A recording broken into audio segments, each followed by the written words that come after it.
أعوذ بالله من الشيطان اللعين الرجيم. بسم الله الرحمن الرحيم. الحمد لله الذي يخلق ولم يخلق ويرزق ولا يرزق ويطعم ولا يطعم، ثم الصلاة والسلام على عبدك ونبيك وصفيك ورسولك وخيرتك من الخلق أبي القاسم محمد. اللهم صل على محمد وآل محمد وعلى أهل بيته الطيبين الطاهرين المعصومين المظلومين، سيما ابن عمه علي عليه السلام، وهو النبأ العظيم والصراط المستقيم والقرآن الكريم، وهو الصديق الأكبر والفاروق الأعظم وحبل الله المتين وإمام المسلمين ووصي رسول رب العالمين، واللعنة الدائمة على أعدائهم أجمعين. أما بعد، فقد قال جعفر بن محمد الصادق عليه السلام: لا تقيد لا إيمان لمن لا تقيد له، صلوات على محمد وآل محمد. اللهم صل على محمد وآل محمد. تمام تر تعریفیں اس ذات واجب الوجود کے لیے کہ جس نے ہمیں روز جمعہ دیکھنا نصیب فرمایا، اور تمام تر شکر بھی اسی کی بارگاہ میں اس نے نماز جمعہ جیسی سعادت سے ہمیں ہمکنار فرمایا۔ مزید توفیقات میں اضافے کے لیے، اپنے نفوس کی اصلاح کے لیے، تقوی کی دولت سے مالا مال ہونے کے لیے دفعہ مل جل کر بآواز بلند صلوات کیا کرتے ہیں۔ اللهم صل على محمد وآل محمد۔ سامعین محترم، جس موضوع کے ذیل میں ہماری گفتگو ہو رہی تھی وہ ہے کہ علامات شیعہ کیا ہیں، اوصاف شیعہ کیا ہے، شیعوں میں کیا کیا صفتیں اور کیا کیا علامتیں ہونی چاہیے۔ معاشرے کی نگاہ سے دیکھا جائے تو معاشرے والے اور عوام شیعہ اسے کہتے ہیں کہ جو اہل بیت علیہ السلام کی محبت رکھتا ہو۔ اگرچہ لغوی اعتبار سے اور ڈکشنری کے اعتبار سے یہ صحیح ہے کہ جو امیر المومنین کی ولایت رکھتا ہوگا وہ شیعہ ہے، لیکن اگر ہم اہل بیت علیہ السلام کی احادیث کو اٹھا کر دیکھیں اور اہل بیت علیہ السلام کی روایت کا متعلق ہے تو ہمیں یہ معلوم ہوگا کہ جو فقط اور فقط اہل بیت علیہ السلام کی محبت رکھتا ہے اسے اہل بیت نے خود محب کہا ہے کہ یہ ہم سے محبت کرنے والا ہے، لیکن اسے شیعہ نہیں کہا۔ شیعہ ایک درجہ آگے ہے، اور شیعہ یہ سمجھ لیجیے کہ محبت کا ایک ایڈوانس لیول ہے۔ جو یہ کہا جاتا ہے کہ شیعوں کا حساب کتاب نہیں ہوگا اور بغیر حساب کتاب کے جنت میں داخل ہوں گے، تو بالکل صحیح بات ہے، ایسا ہی ہوگا۔ جو محب ہے، جو اہل بیت علیہ السلام سے صرف محبت رکھتے ہیں، ان کا حساب کتاب تو ہوگا، ان کا روز قیامت حساب لیا جانا ہے۔ لیکن جہاں بات آتی ہے شیعہ کی، تو پھر شیعہ وہ ہوگا جن کو اہل بیت علیہ السلام شیعہ کہتے ہیں۔ اہل بیت علیہ السلام کی روایت میں دیکھا جائے کہ انہوں نے کس کس کو شیعہ کہا ہے اور انہوں نے اپنے شیعوں سے کیا ایکسپیکٹیشن اور کیا امیدیں لگائی ہیں، وہ شیعہ ہے، اور وہ پھر وہ انسان ہے کہ جو بغیر حساب و کتاب کے جنت میں داخل ہوگا۔ اب تک ایک حدیث آپ کی خدمت میں بیان کی گئی کہ شیعوں میں کیا کیا صفتیں ہوتی ہیں، اور اس حدیث کے ذیل میں 12 صفتیں تقریباً آپ کی خدمت میں بیان ہو گئی کہ شیعہ کون ہوتا ہے۔ میں جلدی جلدی فقط وہ صفتیں تکرار کر دوں کہ چھٹے امام جعفر صادق علیہ السلام، اللہم صل علی محمد۔ امام نے اپنے شیعوں کے متعلق فرمایا شیعۃ اہل البر والاجتہاد، ہمارا شیعہ وہ ہوتا ہے کہ جو متقی ہوگا، ایک والاجتہاد، کوشش کرنے والا ہوگا، یعنی نیکیوں میں کوشش کرتا رہے گا، اور اگر نیکی ہو گئی تو پھر اسے بچانے کی کوشش کرے گا۔ وَأَهْلُ الْوَفَاءِ وَالْأَمَانَةِ، ہمارا شیعہ وفادار بھی ہوگا، امانت دار بھی ہوگا، جو کہے گا وہ پورا کرے گا۔ اگر اس کے پاس کوئی بات ہے یا کوئی راز ہے یا کوئی اس کے پاس کوئی چیز رکھوائی جائے تو اس کی امانت میں پاسداری کرے گا۔ اسی بات کے ذیل میں نے آپ کی خدمت میں بیان کیا تھا کہ کسی پر بھی بھروسہ اس کی عبادت کو دیکھ کر نہ کیا جائے، کیونکہ بعض لوگ بھروسہ کر لیتے ہیں یار کتنا بڑا نمازی ہے، یہ تو ہمارے ساتھ فراڈ نہیں کر سکتے کبھی بھی، ٹھیک ہے۔ اگر ہم اسے دیکھ رہے ہیں بالفرض 25 سال سے جو ہے وہ نماز جماعت پڑھ رہا ہے اور جو ہے وہ ہر سال حج پر جاتا ہے اور جو ہے وہ پورے ماہ رمضان کے روزے رکھتا ہے، ہم یہ سمجھتے ہیں یہ کچھ نہیں کر سکتا، ٹھیک ہے، اور یہ ہمیں دھوکہ نہیں دے گا، اور یہ سمجھتا ہے انسان بیچارہ کہ اتنے سال کا سے جو ہے وہ پہلی صف کا نمازی ہے، یہ بیچارہ کہاں کرے گا، اگر بالفرض اسے کچھ ضرورت ہے تو دے دیا جائے، اور بعد میں جب وہ نہیں لوٹاتا، مولانا صاحب پہلی صف کے نمازی ایسے نہیں کرتے ہیں۔ حضور غلطی جو ہے وہ اس کے لیے نہیں، غلطی آپ کی ہے، کیونکہ آپ نے حدیث کے ذیل میں عمل نہیں کیا۔ مولا کا خود فرمان ہے، رسول اللہ کا فرمان ہے، کبھی بھی کسی کی عبادت پر دیکھ کر، نماز روزوں کو دیکھ کر بھروسہ مت کرو، پھر یا رسول اللہ کیسے بھروسہ کرے؟ فرمایا دیکھو کہ وہ بات میں کتنا پکا ہے اور امانت میں کتنا کھرا ہوتا ہے. وفاداری اور امانت داری ہے تو اس پر بھروسہ کرو. چاروں چیزیں ہوگی. وَأَهْلُ الزُّهْدِ وَالْعِبَادَةِ، ہمارا شیعہ زاہد ہوگا، عبادت گزار ہوگا، روزانہ کی 51 رکعت نماز پڑھنے والا ہوگا، راتوں کو کھڑا رہتا ہوگا، دن کے روزے رکھتا ہوگا، مالی واجبات کو ادا کرتا ہوگا، ہمارے پروردگار عالم کا گھر کا حج ادا کرتا ہوگا اور تمام تر محرمات سے پرہیز کرتا ہوگا. یہ صفات آپ کی خدمت میں بیان کر دی گئی تھی. آج ایک اور حدیث جس کے ذیل میں امام نے فرمایا کہ ہمارا شیعہ کون ہوتا ہے، وہ حدیث بھی چھٹے امام جعفر صادق علیہ السلام ہی کی ہے. اللہم صلی علی محمد وآلِ محمد. دو چیزیں مولانا نے اس حدیث میں بیان فرمائی. پہلی چیز فرمایا لا دین لمن لا تقیت له. توجہ رکھیے گا، مولانا نے فرمایا اس کا کوئی دین ہی نہیں ہے جس کے پاس تقیہ نہیں ہے. جو تقیہ نہیں کر سکتا اس کا کوئی دین ہی نہیں ہے. ٹھیک ہے، یعنی وہ مومن ہی نہیں ہے. اب سوال یہ پیدا ہوگا تقیہ کسے کہتے ہیں، کس چیز کو کہتے ہیں تقیہ؟ اگر کوئی بتا سکے. دو چار لفظ جو ملتے جلتے ہیں، ایک ہے تقیہ، ایک ہے توریہ، ٹھیک ہے، ایک ہے تقویٰ. یہ سارے لفظ ملتے جلتے ہیں. تقیہ کسے کہتے ہیں؟ اور دیکھیے یہ وہ عقیدہ ہے تقیہ کہ جس کی بنیاد پر ہم شیعوں پر اعتراض بھی کیا جاتا ہے. ٹھیک ہے، یعنی اگر بالفرض ہم یہ تقیہ کہیں پر اس چیز کا اظہار کریں تو فوراً کہا جاتا ہے شیعہ قوم بھی بزدل قوم ہے. ٹھیک ہے، یہ جو ہے وہ ڈر جاتی ہے. اب جو ہے وہ تقیہ کا مطلب کیا ہے؟ تقیہ کا مطلب یہ ہوتا ہے کہ شدید نقصان سے بچنے کے لیے، جان کا نقصان ہو جائے گا، بہت زیادہ مال 10-20 میں نہیں، اتنا مال چلا جائے گا کہ بالفرض جو ہے وہ ناقابل برداشت ہوگا، یا عزت و آبرو اگر اس کا جو ہے وہ خطرہ ہو تو اگر بالفرض انسان اپنے دل کے ایمان کو چھپا لے اور کسی اور ایمان کو ظاہر کر دے تو اسے کہتے تقیہ. ٹھیک ہے، اس کا نام تقیہ ہے. کوئی اور جو ہے وہ اپنے آپ کو شو کر دینا، اپنی آئیڈینٹی کو چھپا لینا اور اپنے آپ کا جو ہے وہ ایمان اس کو ڈھک کر کسی اور چیز کا جو ہے وہ اظہار کر دینا، اس کو تقیہ کہتے ہیں. ٹھیک ہے، اسی بنیاد پر جو ہے وہ کہا جاتا ہے کہ بالفرض شیعہ جو ہے وہ بزدل قوم ہے، اپنا جو ہے وہ ایمان چھپا لیتی. کیوں ایمان چھپاتی؟ حالانکہ اگر بھی ابھی آپ کے سامنے بیان کروں گا تو قرآن کی آیتوں سے آپ سمجھیں گے کہ خود پروردگار نے قرآن میں تقیہ کا حکم دیا. ٹھیک ہے، ایک رسول اللہ نے اپنی زندگی میں تقیہ کا حکم دیا، امیر المومنین نے اپنی زندگی میں تقیہ کا حکم دیا، دیگر ائمہ معصومین علیہ السلام نے خود تقیہ کیا. ٹھیک ہے، بلکہ معصوم نبی تک فرمایا التقیۃ دینی و دین آبائی، تقیہ میرا بھی دین ہے اور میرے باپ دادا کا بھی دین ہے، ہم یہی کرتے رہے اور یہ ہمارا محبوب ترین عقیدہ ہے. ٹھیک ہے، اس کے متعلق آپ کو کئی چیزیں ملیں گی. تو تقیہ کی انشاءاللہ تعریف آپ تک پہنچ گئی کہ شدید جانی مالی نقصان، جانی نقصان یا عزت و آبرو کی خاطر یا کوئی اور بالفرض جو ہے وہ نقصان جو ناقابل برداشت ہو، اس کی وجہ سے انسان اپنا قلبی ایمان چھپائے، اپنے دل کا ایمان چھپائے اور کسی اور چیز کو ظاہر کر دے تو اس کو تقیہ کہتے ہیں. ٹھیک ہے، اب یہ کتنا ہے کہ امام نے یہاں تک فرما دیا شیعوں کے علاوہ میں لا دین لمن لا تقیۃ لہ، فرمایا اس کا کوئی دین ہی نہیں ہے کہ جو تقیہ نہیں کرتا. اب دیکھیے ہمیں دو ایکسٹریمزم ملتے ہیں.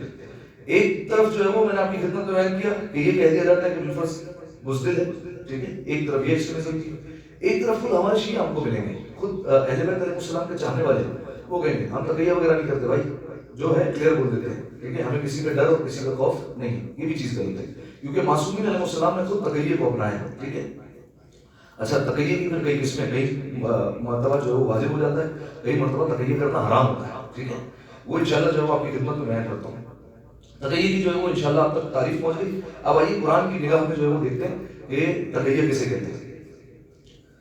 قرآن مجید کی آیت پروردگار نے فرماتا ہے لا يتخذ المؤمنون کافرین اولیاء، خبردار جو مومنین ہیں، جو اہل ایمان ہیں، وہ مومنوں کو چھوڑ کر کسی کافر کو اپنا دوست نہ بنائیں. ٹھیک ہے، کافروں سے دوستی نہ کرو اور ان کو اپنا سرپرست نہ بناؤ. مومن کو دوست بنائیں، کافر کو دوست نہ بنائیں. فرمایا وَمَن يَفْعَلْ ذَلِكَ، لیکن جو ایسا کرے کہ کسی کافر سے دوستی کرے، کافر سے ریلیشنز جو ہے وہ بنا کر رکھے، فَلَيْسَ مِنَ اللَّهِ، اس کا پھر اللہ سے کوئی تعلق نہیں ہے. فَلَيْسَ مِنَ اللَّهِ فِي شَيْءٍ إِلَّا أَن تَتَّقُوا مِنْهُمْ تُقَاتٍ. ہاں اگر اس کے ظلم سے بچنے کے لیے یہ طرز عمل اپنا لے تو پھر اس میں کوئی حرج نہیں، کوئی مظاہرہ نہیں ہے. ٹھیک ہے، پروردگار نے خود کہا کہ کافروں کو دوست نہ بنایا کرو، کافروں کو اپنا سرپرست نہ بنایا کرو، لیکن ہاں اگر ظلم کا خطرہ ہو، ظلم یعنی بھائی جان کا نقصان، مال کا نقصان، عزت و آبرو کا خطرہ، اگر ظلم کا نقصان ہو تو پھر فوراً جو ہے وہ تقیہ کر لے تو اس میں کوئی بری بات نہیں. ایک اور مثال قرآن سے، جناب موسیٰ اور فرعون کا آپ نے واقعہ سنا ہوا ہے. فرعون نے جناب موسیٰ علیہ السلام کی پیدائش پر کتنے بچوں کو قتل کیا؟ 70,000 بچوں کو قتل کیا، کیونکہ اسے ایک نجومی نے بتایا تھا کہ ایک بچہ آئے گا جو تیرے تخت کو الٹ کر رکھ دے گا. تو اس نے اس خبر پر یقین رکھتے ہوئے 70,000 بچوں کو قتل کیا کہ کہیں کوئی موسیٰ نہ آ جائے جو میرے تخت کو الٹ کر دے، جو میرے اقتدار کو ختم کر دے. لہذا اس نے 70,000 بے گناہ اور معصوم بچوں کو قتل کر دیا. لیکن پروردگار عالم کا یہ انتظام تھا کہ جناب موسیٰ علیہ السلام دنیا میں آئے اور فرعون ہی کے قصر میں پرورش ہوئی. ٹھیک ہے، فرعون کی زوجہ یعنی جناب آسیہ، انہوں نے ہی پروان چڑھایا اور وہی پرورش کرتی رہی. جناب موسیٰ علیہ السلام جب بڑے ہوئے اور جب یہ بات ہوئی کہ جناب موسیٰ علیہ السلام نے بتایا کہ حقیقی پروردگار عالم کون ہے اور یہ فرعون تمہارا خدا نہیں ہے، تو فرعون جو ہے وہ مقابلے میں آ گیا جناب موسیٰ کے. اب اس نے کیا کہا کہ میں موسیٰ کو چھوڑوں گا نہیں. ٹھیک ہے، یہ جملہ تھا. اب تقیہ سنیے. وَقَالَ رَجُلٌ مِّنْ آلِ فِرْعَوْنَ، پروردگار عالم قرآن میں کہتا ہے کہ اس وقت ایک مرد بولا، اور وہ مرد کون تھا؟ مومن تھا. من آل فرعون، حالانکہ تھا وہ فرعون کے خاندان کا ہی. وہ بولا یکتم ایمانہ، فرمایا تو مومن تو تھا لیکن اس نے اپنے ایمان کو چھپایا ہوا تھا. اور اس نے یہ کہا فرعون سے اتقتلون رجلا ان یقول ربی اللہ، تو اس کو قتل کرے گا جو صرف یہ کہتا ہے کہ میرا رب اللہ ہے، تو اس بات پر قتل کر دے گا کہ وہ تجھے خدا نہیں مانتا. اب آپ دیکھیں تعبیر پر غور کریں، اس نے کیا کہا؟ اس کو قتل کرے گا جو اپنے رب، اپنا اللہ کو رب کہتا ہے. یہ نہیں کہا کہ میں بھی اسی اللہ کو مانتا ہوں. اپنا ایمان اس نے چھپا کے رکھا. ٹھیک ہے، قرآن مجید میں یہ ایک اور مقام کہ جہاں پر پروردگار عالم نے تقیہ کا جو ہے وہ وضاحت کی. ایک مومن جو آل فرعون کے خاندان سے تھا لیکن جو ہے وہ تقیہ کیا اور اپنے ایمان کو چھپائے رکھا. دو مقام. اب آپ جو ہے وہ یہ مقامات اٹھاتے جائیے اور دیکھتے جائیے. شب ہجرت رسول اللہ نے امیر المومنین کو اپنے بستر پر سلایا. رسول کوئی کام نہیں کرتے جب تک اللہ کا حکم نہ ہو. اللہ نے گویا حکم دیا علی کو بستر پر سلانا ہے. علی کو بستر پر سلا کر یہ بتانا کہ یہاں پر علی نہیں نبی سو رہے ہیں، یہ خود تقیہ ہے. ٹھیک ہے، ایک بات. آگے چلیے. جب رسول اللہ غار میں موجود تھے اور غار میں رسول اللہ نے پناہ لی تو وہاں پر جب کفار ڈھونڈتے ڈھونڈتے آنے لگے تو پروردگار نے مکڑی کو حکم دیا کہ یہاں پر جالا بنا دیا جائے فوراً. ٹھیک ہے، لیکن آپ جانتے ہیں کہ مکڑی کا جالا فوراً تو نہیں بنتا، ایسا تو نہیں، بلکہ کچھ عرصہ لگتا ہے، اس کے بعد جا کے جالا تیار ہوتا ہے. ابھی رسول اللہ غار میں اترے ہیں، اللہ نے حکم دیا مکڑی کو کہ یہاں پر جالا بنا دیا جائے، فوراً وہاں پر جالا بنا. کبوتروں کو حکم دیا اس کے اوپر انڈے دے دیے جائے، وہیں پر انڈے دے دیے گئے. یہ کیا ہے؟ یہ تقیہ نہیں ہے. نبی نہیں ہے یہ شو کرنا یہ خود ایک تقیہ ہے، حالانکہ نبی اندر موجود ہے. یہ خود پروردگار عالم کا فعل ہے، اس کو ایک تقیہ کہتے ہیں. اب آئیے تاریخ کی جو ہے وہ میں نگاہ میں آپ کے سامنے تقیہ کی کچھ مثالیں بیان کرتا ہوں. جناب عمار یاسر انہوں نے تقیہ کیا. اس مقام پر آپ جانتے ہیں جناب عمار یاسر، والد کا نام یاسر، والدہ کا نام جناب سمیہ. ان دونوں ہستیوں کو اسلام کے پہلے شہید اور پہلی شہیدہ کہا جاتا ہے. یہ کیوں کہا جاتا ہے؟ اس وجہ سے کیونکہ جب یہ ایمان لے آئے تھے تو سخت سزائیں دینا شروع ہوئے.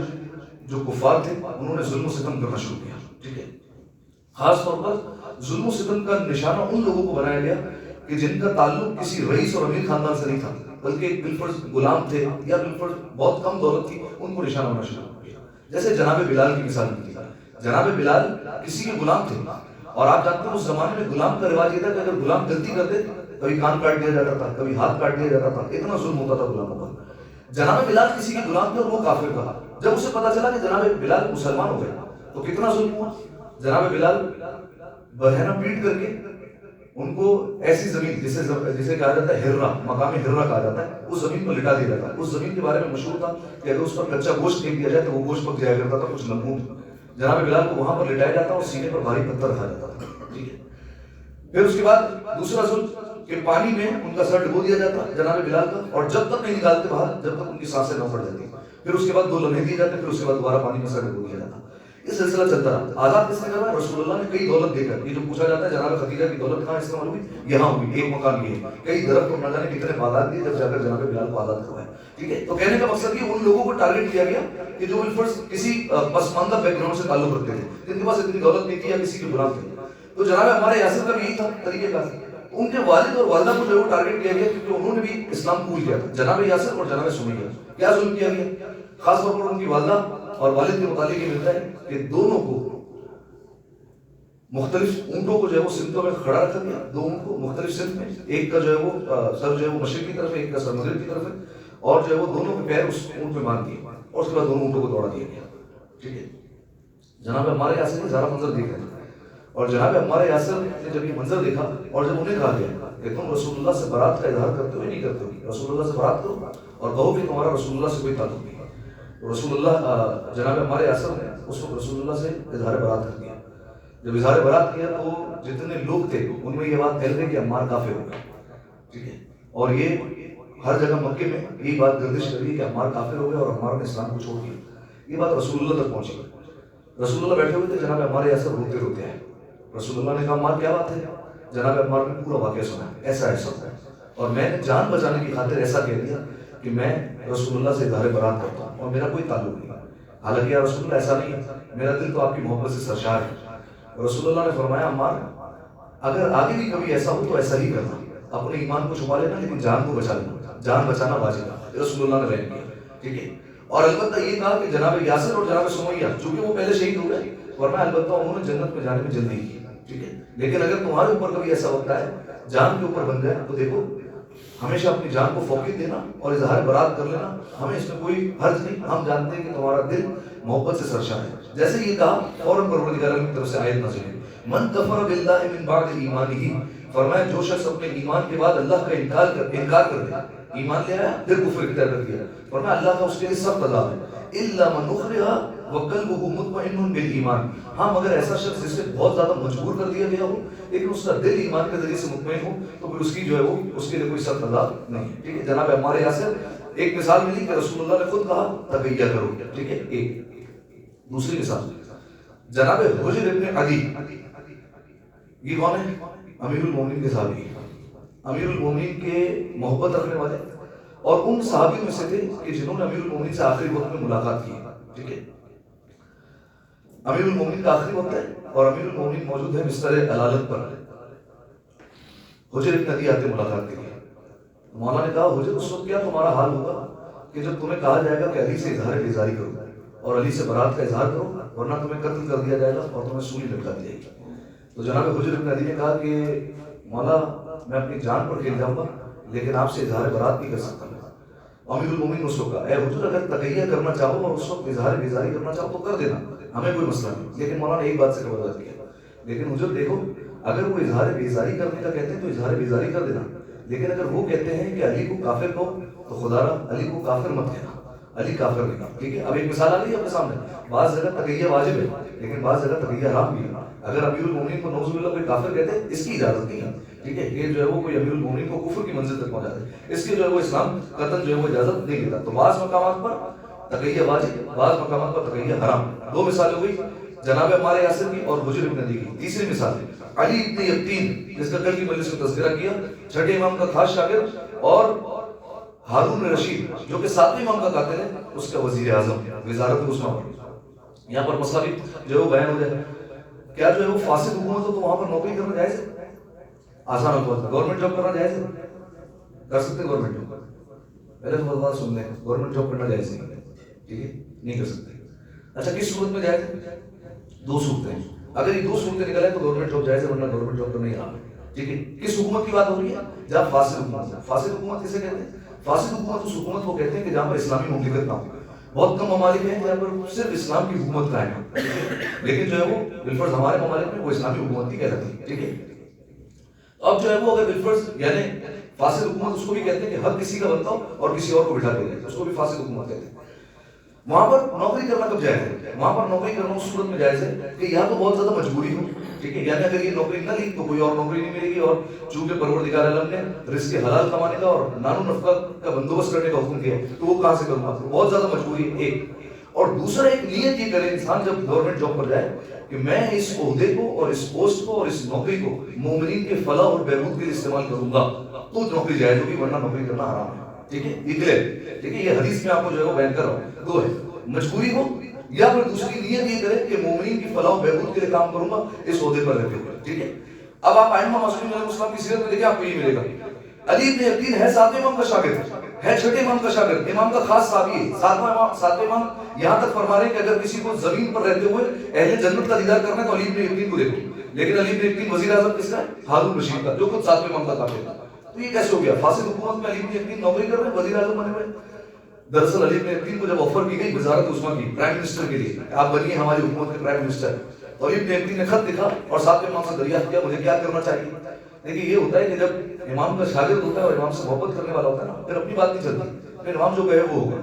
امام سے پوچھا مجھے کیا کرنا چاہیے, امام نے کہا علی ابن یقین اس عہدے کو قبول کر دو, لیکن یاد رکھنا اس عہدے کو قبول کرو گے تو پھر تمہیں مومنین کے لیے کام کرنا ہے, مومنین کے فلاح و بہبود کے لیے کام کرو گے, تو یہ تمہارے لیے جو ہے وہ جائز ہے، قبول کر لو۔ علی بن عقیل نے اس نیت کے ساتھ اس وزارت عثمان کو قبول کیا، ٹھیک ہے۔ اچھا پھر اس درمیان میں وہ واقعہ آ جاتا ہے ابراہیم جمال والا، ٹھیک ہے، کہ علی بن عقیل نے فقط ایک شخص سے ملنے کے لیے منع کر دیا تھا، ایک مومن سے ملنے کے لیے منع کر دیا، تو ساتویں امام نے خود اس سے ملنے کے لیے منع کر دیا۔ علی بن عقیل سے مولا نے ملاقات نہیں کی، ٹھیک ہے۔ علی بن عقیل دروازے پر بیٹھ گئے اور کہنے لگے مولا سے کہ آپ مجھ سے ملاقات کیوں نہیں کر رہے ہیں؟ خادم سے کہا، تو خادم نے کہا تم سے یقیناً کوئی غلطی ہوئی ہے۔ علی بن عقیل نے کہا میں غلطی کا ازالہ کرنا چاہتا ہوں۔ دیکھیے ایک بات یاد رکھیے، پروردگار عالم ایسی دولت سے، ایسے مال سے اور ایسے عہدے سے بچائے کہ جو انسان کو امام سے دور کر دے، ٹھیک ہے۔ بعض اوقات آپ کو ایسے واقعات ملیں گے کہ جو پہلے رسول اللہ کے ساتھ تھے، جو پہلے اماموں کے ساتھ تھے، لیکن جب ہاتھ میں آئے نا، جب ہاتھ میں اقتدار آیا یا مال و دولت آئی تو امام سے منہ پھیر لیا، رسول اللہ سے منہ پھیر لیا۔ ایسے کئی واقعات آپ کو ملیں گے، ٹھیک ہے۔ اللہ اس دولت سے بچائے۔ علی بن عقیل وزیر اعظم ہے، جرم کیا ہے؟ صرف ایک مومن ملاقات کے لیے آیا تھا، علی بن عقیل نے واپس بھیج دیا کہ ابھی جو ہے وہ ٹائم کی بعد میں ملاقات کرتے ہیں، ٹھیک ہے۔ ساتویں امام سے ملنے کے لیے گئے، ساتویں امام نے ملنے سے منع کر دیا۔ کوئی جو ہے وہ اس دور کا کوئی امیر یا رئیس بے معرفت ہوتا تو اٹھ کر چلا جاتا کہ اگر بالفرض امام نہیں ملے تو مجھے کیا ضرورت ہے، نعوذ باللہ۔ لیکن علی بن عقیل وہیں خاک پر بیٹھ گیا اور خادم سے کہنے لگا امام سے جا کر کہہ دو جب تک ملاقات نہیں کریں گے نا تو میں یہاں سے جاؤں نہیں، اور امام سے کہہ دو اگر کوئی غلطی ہوئی ہے تو میں غلطی کا ازالہ کرنا چاہتا ہوں، کمپنسیٹ کرنا چاہتا ہوں، موقع تو دیں۔ اب ساتویں امام باہر ہے اور ساتویں امام نے کہا کہ علی بن عقیل تم سے غلطی ہوئی ہے۔ مولا کیا غلطی ہوئی ہے؟ ہم نے جب تمہیں یہ کہا تھا کہ یہ وزارت عثمان کا عہدہ قبول کرو تو ہم نے تمہیں ایک نصیحت کی تھی، کیا تمہیں وہ نصیحت یاد ہے؟ جی مولا نصیحت یاد ہے۔ کیا نصیحت تھی؟ کہ مومنین کے کام ہوں اور مومنین کو کوئی نقصان نہیں پہنچے گا۔ تو تمہارے رہتے ہوئے کسی مومن کو نقصان پہنچا یا نہیں پہنچا؟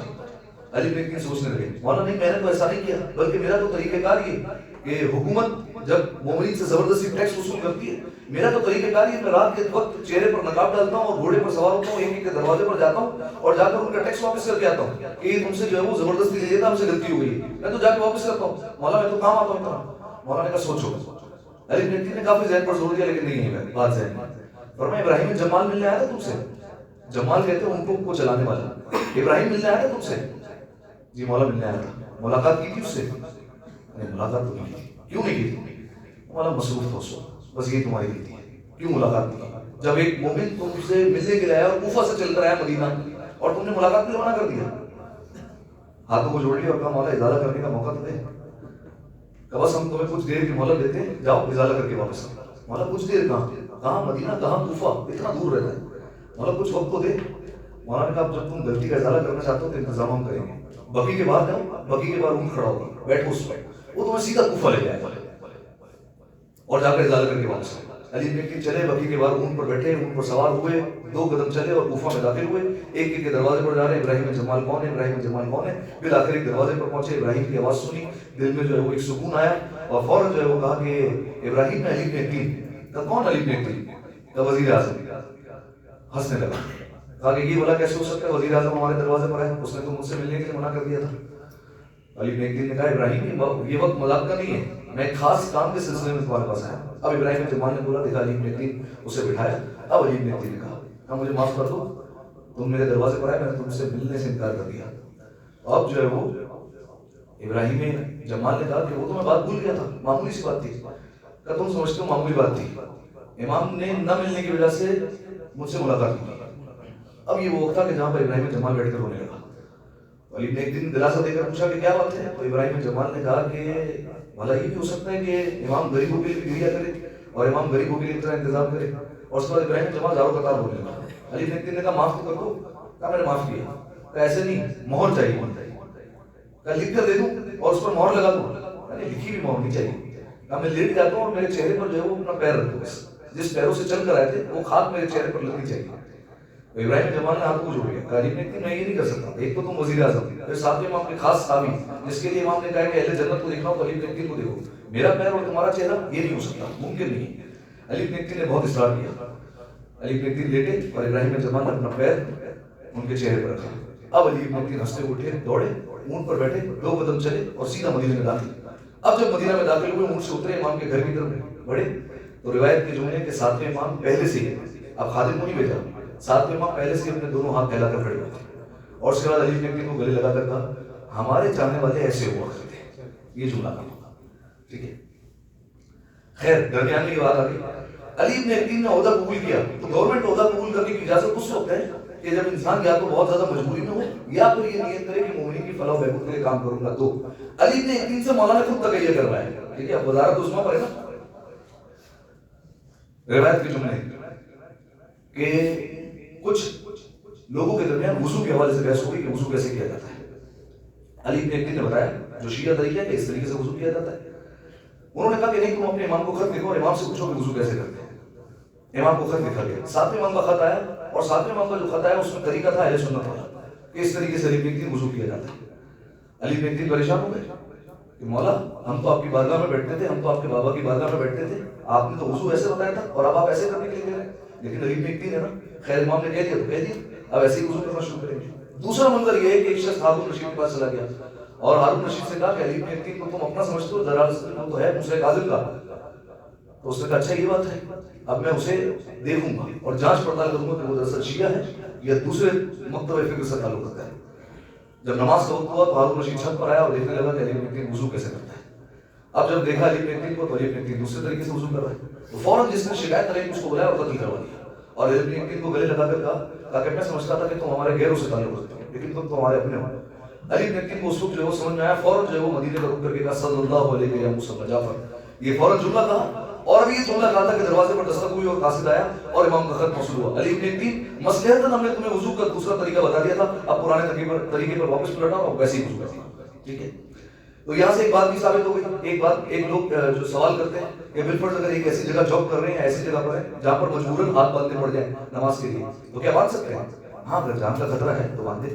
ٹھیک ہے, اگر بالفرض جو ہے وہ شدید مالی نقصان ہو جائے گا, عزت و آبرو کا خطرہ آ جائے گا تو کر لیں ایسا. ٹھیک ہے, اس کی پھر جو ہے وہ شریعت اجازت دیتا ہے. ٹھیک ہے, خیر خلاصہ کلام یہ ہوا کہ چھٹے امام نے بیان فرمایا لا دین لمن لا تقیۃ اللہ, اس کا کوئی دین نہیں ہے, اس کا کوئی ایمان ہی نہیں ہے جس کے پاس تقیہ نہیں ہے. اگر تقیہ ہے تو دین ہے, اگر تقیہ نہیں ہے تو دین بھی نہیں. پھر میں نے آپ کی خدمت میں قرآن کی کچھ آیتیں پیش کی کہ قرآن میں کس طریقے سے اللہ نے تقیہ کی وضاحت کی اور 3-4 مثالیں دی جناب عمار یاسر, حجر ابن علی ابن یقین کی کہ کس طریقے سے انہوں نے تقیہ کیا. ایک آخری بات سن لیجیے, یہ تقیہ جس طریقے سے انبیاء اہل بیت ائمہ معصومین علیہ السلام نے اپنایا, اسی طریقے سے ہمارے علماء میں بھی آپ کو نظر آئے گا. ایک روشن مثال دیتا ہوں, قاضی نور اللہ شوستری, اگر آپ نے نام سنا ہے. یہ کون ہے قاضی نور اللہ شوستری؟ قاضی نور اللہ شوستری شہید ثالث. ٹھیک ہے, بہت بڑا نام عالم تشیع کا قاضی نور اللہ شوستری, اور یہ تھے مغل دور کے. جب اکبر بادشاہ تھا تو اس وقت ان کو آفر کی گئی تھی کہ آپ قاضی القضات بن جائیں, چیف جسٹس بنیں, فیصلے سارے آپ کریں.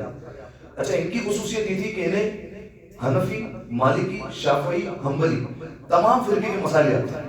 ہر فرقے کے ان کو مسائل پتا تھے کہ بالفرض اس معاملے میں یہ فرقہ کیا کہتا ہے, اس معاملے میں یہ فرقہ کیا کہتا ہے, سارے مسائل آتے ہیں. اب ان کی جو ہے وہ آئیڈینٹی کسی کو پتا نہیں تھی, تقیہ میں تھے, کسی کو بتایا نہیں تھا کہ میں شیعہ ہوں, بس کچھ لوگ جانتے تھے. تو ان کو آفر کی گئی کہ آپ چیف جسٹس بن جائیں. تو انہوں نے سامنے سے ایک شرط رکھی اور وہ شرط یہ رکھی کہ میری شرط یہ ہے کہ اس وقت میں قاضی القضات بنوں گا جب مجھے یہ اختیار دیا جائے گا کہ میں فیصلہ جو کروں گا وہ چاروں فقہ کی بنیاد پر کروں گا, کسی ایک فقہ کی بنیاد پر نہیں کروں گا. ایسا نہیں کہ میں صرف حنبلی فرقے سے فیصلہ کروں گا, ایسا نہیں صرف مالکی فرقے سے کروں گا, چاروں فرقوں سے کروں گا. یہ کیوں کہا انہوں نے؟ اس وجہ سے کہا کیونکہ فقہ جعفری کا کوئی نہ کوئی مسئلہ کسی نہ کسی فقہ سے مل جاتا ہے. بالفرض نماز ہاتھ کھول کے پڑھنی ہے, یہ صرف ہم مانتے ہیں, کوئی اور بھی مانتا ہے. یہ مالکی فرقہ بھی کہتا ہے, مالکی فرقہ خود ہاتھ کھول کے پڑھتا ہے. ٹھیک ہے, اب اگر بالکل ان سے پوچھا جائے کہ آپ نے یہ کیوں کہا کہ ہاتھ کھول کے نماز پڑھنی, تو وہ کہیں گے کہ مالکی فرقہ بھی تو یہ کہتا ہے, میں تو مالکی فرقے کے حساب سے فتویٰ دیا. ٹھیک ہے, تو اب جو ہے وہ انہوں نے کہا کہ 4 فرقوں کے حساب سے, 4 فقہ کے حساب سے میں سب جو دیکھ کر فتویٰ دوں گا. تو جو ہے وہ اکبر بادشاہ اس پر جو ہے وہ راضی ہو گیا. کہا ٹھیک ہے. اب وہ جو فقہ جعفری کا فتویٰ ہوتا تھا وہ اسی کے مطابق فتویٰ دیتے تھے. جب ان سے سوال ہوتا تو کہتے ہیں حنبلی نے یہی کہتا ہے, حنبلی نے یہی کہا, میں تو اسی مطابق فتویٰ دیا. ٹھیک ہے, یہ ہے تقیہ, اس طریقے سے تقیہ کرتے ہیں. بالآخر ایک دن کچھ جو ہے وہ جاسوس پہنچے اور بادشاہ کی خدمت میں جا کر کہہ دیا کہ وہ دراصل شیعہ ہے اور جو ہے وہ امیر المومنین کو پہلا خلیفہ مانتا ہے. تو فوراً جو ہے وہ قاضی نور اللہ شوستری کو بلایا اور بادشاہ غصے کے عالم میں, تم علی کو کون سا خلیفہ مانتے ہو؟ کہا چوتھا. اچھا, چھوڑ دیا. جب باہر نکلے تو ان کے جو چاہنے والے تھے وہ ان کے ساتھ تھے. کہا علی کو چوتھا خلیفہ مانتے ہیں؟ کہا بالکل. کہا کیسے؟ کہا اللہ نے کہا جناب آدم کے لیے قرآن میں انی جاعل فی الارض خلیفہ, اے آدم میں تمہیں زمین پر خلیفہ بنانے والا ہوں. آدم پہلے خلیفہ. جناب داؤد کے لیے کہا انا جعلناک خلیفۃ فی الارض, اے داؤد ہم نے لوگوں کے لیے تمہیں خلیفہ بنا دیا. داؤد دوسرے خلیفہ. جناب موسیٰ نے جناب ہارون کے لیے دعا کی کہ پالنے والے میرے بھائی ہارون کو میرا وزیر اور خلیفہ بنا دے. ہارون تیسرے خلیفہ، علی چوتھے خلیفہ. کئی تقیہ ہو گئی. ٹھیک ہے، تو تقیہ اور توریہ اسی کو کہا جاتا ہے کہ الفاظ کو بدل کر اپنے ایمان کو ایسے چھپانا کہ آپ کو کوئی جانی نقصان، مالی نقصان یا عزت و آبرو کا نقصان نہ ہو، اسے تقیہ کہتے ہیں. ٹھیک ہے، لیکن خیر بہرحال پھر اس زمانے میں جاسوسی کی گئی اور قاضی نور اللہ شستری کے گھر پر کچھ لوگوں نے ان کی غیر موجودگی میں آ کر چھاپا مارا، ریڈ کیا وہاں پر، اور وہاں پر آ کر وہ کتابیں برآمد کی جو رات کی تاریکی میں بیٹھ کر اہل بیت علیہ السلام کے حق میں لکھا کرتے تھے، اور وہ ساری کتابیں پہنچا دی گئی بادشاہ کے پاس. اور جب بادشاہ نے دیکھا تو فوراً جو ہے وہ حکم دیا گیا کہ قاضی نور اللہ شستری کو قتل کیا جائے. پہلے خاردار کوڑے لگائے گئے اور اس کے بعد مظلومیت کے عالم میں قتل کیا گیا، اور حکم دیا گیا کہ ان کی لاش کو کوئی نہ دفنائے، بلکہ چونکہ یہ شیعہ تھے تو مسلمان نہیں اور ان کا اسلام سے کوئی لینا دینا نہیں، لہٰذا ان کو دفن کرنا ہم پر واجب نہیں ہے، لہٰذا ان کی لاش کو ایسے ہی چھوڑ دیا جائے. اور پھر ان کی لاش کئی دنوں تک کوڑے دان میں جو ہے وہ پڑی رہی، اور وہیں پر جو ہے وہ ان کی لاش جو ہے وہ لوگوں نے رکھ دی.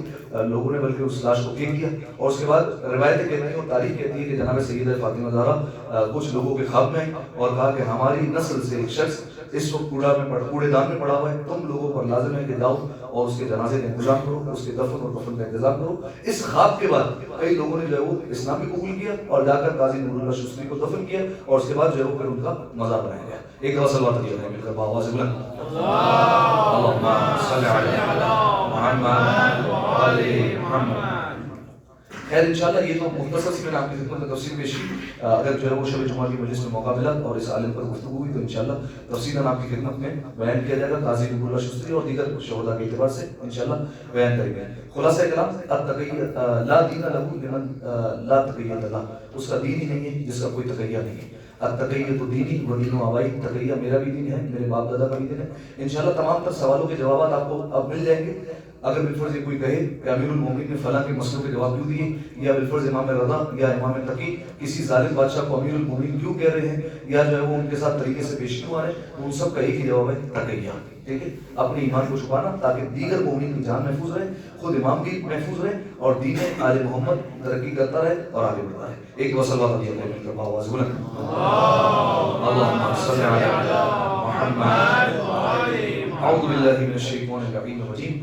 بسم اللہ الرحمن الرحیم. والعصر ان الانسان لفی خسر الا الذین آمنوا وعملوا الصالحات وتواصوا بالحق وتواصوا بالصبر. مل کر تین دفعہ آواز بلند صلوات علیہ وسلم. اللہم صلی علی محمد و آل محمد. اللہم صلی علی محمد و آل محمد. اللہم صلی علی محمد و آل محمد. اعوذ باللہ من الشیطان اللعین الرجیم. بسم اللہ الرحمن الرحیم. الحمد للہ رب العالمین.